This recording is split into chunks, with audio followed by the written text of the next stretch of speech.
তো আমরা যেটা করছিলাম গত পর্বে সেটা হচ্ছে আমাদের প্রেজেন্টেশনটা কমপ্লিট করে রাখছিলাম, তাই না? বাট এখানে একটা ঝামেলা আছে, সেটা হচ্ছে আমরা এখানে যে ডাটাটা অ্যাড করছি, তাই না, এর ভিতরে কিন্তু একটা ইউজারের টেবিল আছে, তাই না, ইউজারের আইডি আছে। এর কারণ হচ্ছে আমরা যখন ডাটাটা অ্যাড করছিলাম এই যে আমাদের ক্যাটাগরি কন্ট্রোলারের মাধ্যমে, তখন কিন্তু আমরা এখান থেকে ইউজার আইডিটা অ্যাড করছিলাম, এই যে ঠিক আছে, ইউজার আইডিটা অ্যাড করছিলাম এলিকুয়েন্ট ওআরএম এর মাধ্যমে যখন করছিলাম। ওকে, তো এখানে আমাদের এখানে কিন্তু ইউজার আইডিটা আছে। এই ইউজার আইডিটা কোন ইউজার আইডি? যেটা হচ্ছে আমাদের ইউজার লগ ইন করছে, যে ইউজার, এই যে আমাদের ওয়েব মাস্টার যে ইউজারটা আছে, হ্যাঁ। প্রোফাইলে যদি আসি তাহলে দেখবো আমাদের এটার নাম হচ্ছে আমাদের এই যে ওয়েব মাস্টার। ওকে, তাই না?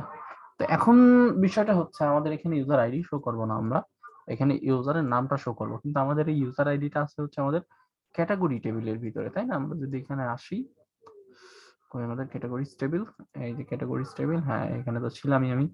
ওকে, সরি এটা না, ডিবি লারাভেল 8, এই যে ক্যাটাগরিজ, ঠিক আছে। এবং এখানে যদি আসি তাহলে দেখবো যে আমাদের ডাটা কিন্তু ইউজার আইডি আছে, বাট আমাদের ইউজারের নাম কোথায় আছে? আমরা যদি নামটা শো করাইতে চাই, সেই নামটা আছে কিন্তু আমাদের ইউজার্স টেবিল এর ভিতরে। এর মানে হচ্ছে আমাদের যদি এই ক্যাটাগরি টেবিলের মাধ্যমে ইউজার টেবিলের নামটা, মানে নামটা শো করাতে হয়, তাহলে দুইটা টেবিলে জয়েন করাইতে হবে, ঠিক আছে। তো এটা এলোকুয়েন্ট ওআরএম এবং কোয়েরি বিল্ডার দুইটা ইউজ করে আমি দেখাবো যাতে আপনাদের সুবিধা হয় বুঝতে। তো এখন যেটা করবো সেটা হচ্ছে আমি query builder, sorry, eloquent ORM use করে কিভাবে ডাটাটা আমরা মানে দুইটা টেবিলে জয়েন করাইতে পারি সেটা আমরা দেখবো। ওকে, তো আগেই বলছি যে আপনারা যদি এলোকুয়েন্ট ওআরএম নিয়ে কাজ করেন তাহলে অবশ্যই আপনাদের মডেলটা নিয়ে কাজ করতে হবে, তাই না? তো মডেলের ভিতরে কিন্তু আমাদের ক্যাটাগরি মডেলটা আমরা বানাই নিছিলাম, তাই না? আমরা এর নিচে আসবো, নিচে এসে আমরা একটা ফাংশন তৈরি করব, ইউজার। ওকে, এবং এখান থেকে আমরা রিটার্ন করতেছি this has one. Has one বলতে কি, যে আমাদের একটা টেবিলের সাথে আরেকটা রিলেশন, ওয়ান টু ওয়ান রিলেশনের ক্ষেত্রে আমাদের এই হ্যাজ ওয়ানটা আমরা এলোকুয়েন্ট ওয়ানে যেটা করব, ওয়ান টু ওয়ান আমরা যেটা করতেছি একটা টেবিলের সাথে আরেকটা টেবিলের রিলেশন করতেছি, যখন আমরা ওয়ান টু ওয়ান রিলেশনশিপ করাবো তখন আমাদের হ্যাজ ওয়ান, ওকে, এটা ইউজ করতে হবে। তাহলে এখানে ইউজার সিএলএসএস ক্লাস কমা ইউজার টেবিলের আইডির সাথে আমাদের যেটা করতে হবে সেটা হচ্ছে আমাদের এই ক্যাটাগরি মডেলের ভিতরেই আমরা আছি, তাই না? তো এটা কিন্তু আমাদের ওই ক্যাটাগরি মডেলের ইউজার আইডি। ওকে, ইউজার আইডি কোনটা? আমাদের এই যে ইউজার মডেলের ইউজার মডেল মানে কি আমাদের ইউজার্স টেবিলটা। ওকে, আমরা মডেল কিন্তু ইউজার টেবিলে কিন্তু হয় আমাদের ইউজার মডেল, এখানে যদি এসে যে কিন্তু আমাদের নেম, ইমেল, পাসওয়ার্ড সবকিছু আছে এর ভিতরে, তাই না? ওকে, তো সেম ভাবে আমাদের প্রোটেক্টেড ফিলেবল,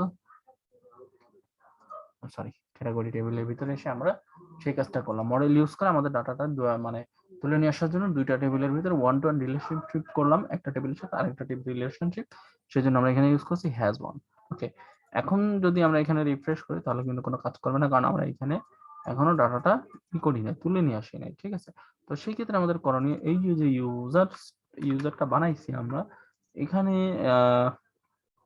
এই যে এখানে ইউজার আইডি না, ইউজার এবং নেম, জাস্ট এটা দিয়ে দিলে এখন আমাদের এখানে ইউজার নেমটা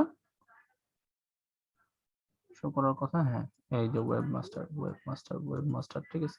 তো সেম ভাবে আমি এখানে 3 নাম্বার যে টেস্ট পারপাস। ওকে, তো আমি ইউজার না, আমি ক্যাটাগরি টেবিলের ভিতরে এসে আমি এই যে এই আইডিটা চেঞ্জ করে 3 করে দিচ্ছি, ঠিক আছে।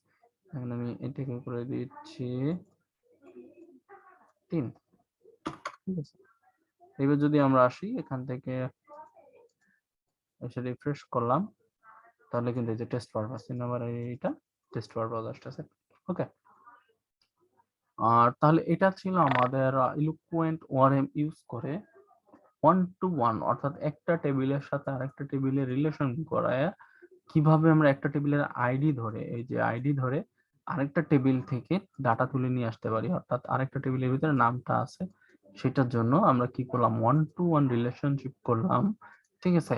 এবং সেই ওয়ান টু ওয়ান রিলেশনশিপটা কিভাবে করলাম সেটা হচ্ছে একটা ফাংশন ক্রিয়েট করছি, রিটার্ন করছি দিস হ্যাজ ওয়ান টু, বারবার বলতেছি যখন আমরা one to one relation, one to many যখন করি তখন সেই বিষয়টা আলাদা, সেটা পরে আসবে। বাট এখন আমরা ওয়ান টু ওয়ান একটার সাথে আরেকটা রিলেশনশিপ করাচ্ছি, ঠিক আছে, তখন আমরা ইউজ করবো হ্যাজ ওয়ান। ওকে, এবং আমরা কোন মডেল থেকে ডাটাটা তুলে নিয়ে আসতে চাচ্ছি সেটা হচ্ছে কোন টেবিল থেকে, সেটা হচ্ছে আমাদের ইউজার মডেলের মাধ্যমে ইউজার টেবিল থেকে ডাটাটা তুলে নিয়ে আসতে চাচ্ছি, ঠিক আছে। তাহলে যেই টেবিলটা থেকে ডাটা তুলেন সেই মডেলটা, ওকে, এবং কোনটার সাথে রিলেশন করতে চাচ্ছি ওই টেবিলের আইডির সাথে আমাদের এই যে ক্যাটাগরি মডেলটা আছে সেটা ইউজার আইডির সাথে আমি অ্যাড করতে যাচ্ছি, ঠিক আছে। ওকে, তাহলে এটার মাধ্যমে আমরা ভালোভাবে ডাটাটা তুলে নিয়ে আসতে পারলাম। ওকে, তো এটা ছিল আমাদের Eloquent ORM মাধ্যমে আমরা কিভাবে রিলেশনশিপ করে ওয়ান টু ওয়ান রিলেশন করে আমরা ডাটাটা তুলে নিয়ে আসতে পারি। তো একটা কথা বলি, সেটা হচ্ছে প্রথম দিনই আপনারা সবকিছু বুঝে যাবেন না, ডে বাই ডে ইমপ্রুভ করবেন, ঠিক আছে। তো সমস্যা নেই, থাকতে লাগেন, আস্তে আস্তে বুঝে যাবেন। এরপর যখন আমরা প্রজেক্টে যাব তখন আমরা আরো ভালো বুঝবো, ঠিক আছে। তো দেখা হচ্ছে আপনাদের সাথে নেক্সট টিউটোরিয়ালে, ততক্ষণ ভালো থাকবেন, আল্লাহ হাফেজ।